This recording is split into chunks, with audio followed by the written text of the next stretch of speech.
Nginibingelele ekhaya lamaphupho. Uma umusha la ekhaya sicela ukuthi ushaye u-subscribe ukuze ngokulandelayo ungaphuthelwa uma sifaka ividiyo.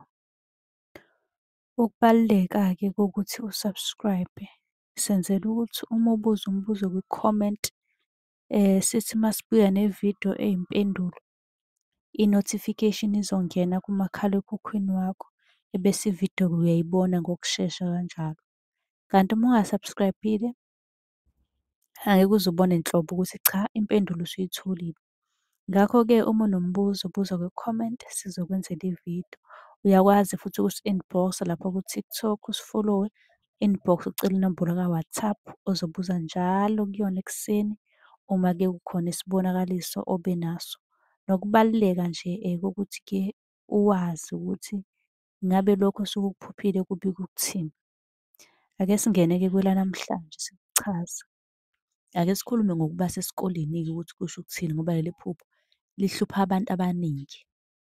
Engifuna ukukucacisa ukuthi alichazi into eyodwa iphupho ngoba sesikoleni, cha, alichazi nje into eyodwa.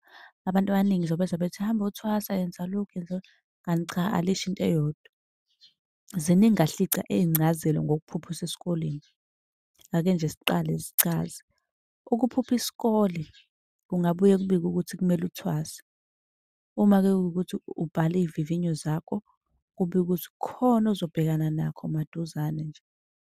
Kunabantu-ke abafuna ukujikela kodwa uma usebenza kanzima uzophumelela noma ngabe yini le oyiqalile uma usebenza kanzima, ungizwe kahle.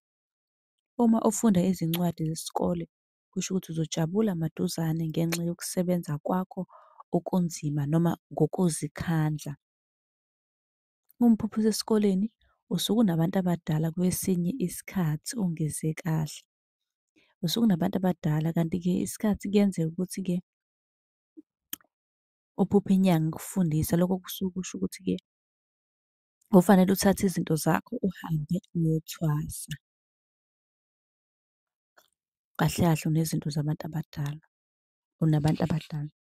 Ngicela ubuze kwi-comment sobe sesikwenzela eyakho ividiyo sikuphendule. Kanti uyakwazi-ke futhi ukusi-inbox-a usibuze lo mbuzo onawo. Sizokwenzela nje eyakho ividiyo ngokukhethekile.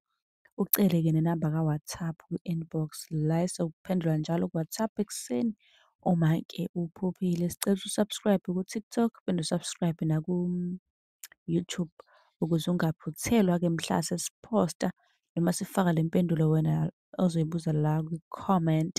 Nisale kahle.